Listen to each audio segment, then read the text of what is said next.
I just want to show you a little bit of magic. So you can see from my menu up here that Wi-Fi is currently off and I'm not connected to the internet. And if I open Safari and I try and connect, you'll see I'm not connected. Now, before I started making this video, I made a little app using the new Firestore product from Firebase, and I uploaded it to their Firebase hosting. So let's see what happens if I put in the URL to that site.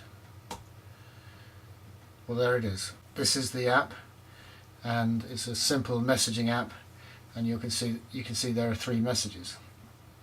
And as I say, we're not connected to the internet, so this was all stored locally. And it works, and I can write another message here, which is obviously going to be message 4, and if I press send, it goes into my list of sent messages. But of course it hasn't been sent because we're offline. So I also have another version of the app which is being hosted locally on the Chrome browser, and you'll see it's the same app, but it's hosted on localhost, and this message of course hasn't come through, because for this message to get from here to here, it would have to go up to Firebase and or Firestore and then come back down into this app.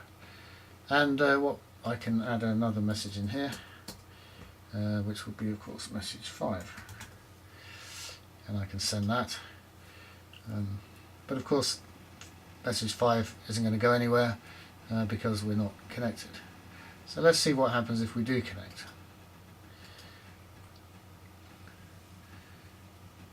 So this can take a couple of minutes to establish a connection, but once it has done, we'll see what happens to these 2 browsers.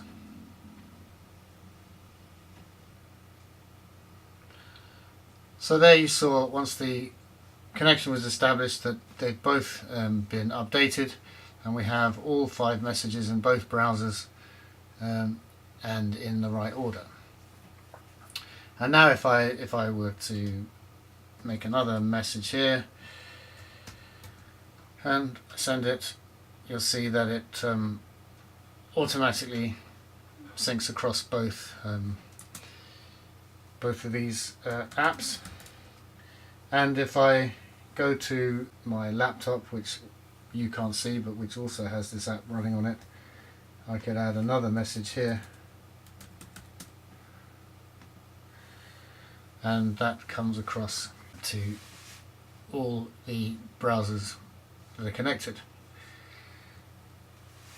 And that's very impressive, because we have here a means of creating an app which has persistent data storage locally, so it can be used offline, and then the minute you're online everything will sync.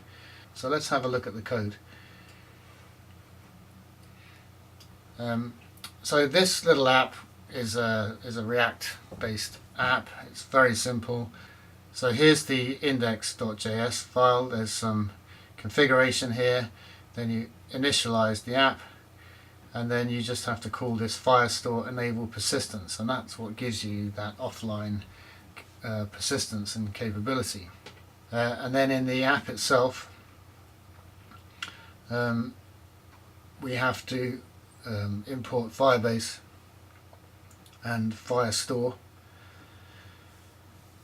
and then you can see here this is the code for those using with Firebase, and you had this on function, and you would put in the value, and then it would change on the, and then it would update on a value change, sending you back a snapshot of your data.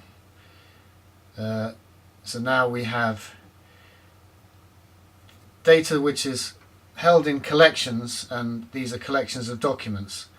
So here we're going to the collection level.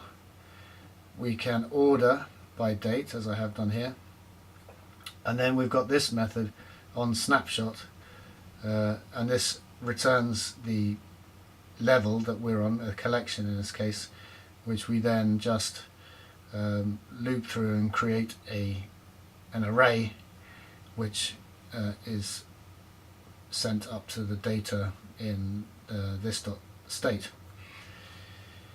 And that's it. That syncs the app state with the Firestore data. And then to add a message, you'll see that with Firebase we had this push method, and here in Firestore you have an add method, but it's pretty much the same, and you just add your JSON object of your, in this case I've got a message, the sender and the date, and that's it. And then that gets sent to my list, and it gets rendered out through the props, as you can see. So this is a very, very simple app. Just take a few minutes to write, and you have that incredible sophisticated machinery in the background, storing data, syncing data. Well, that's it for this video. I hope you've enjoyed it. I hope it's been of some use, and thanks for watching.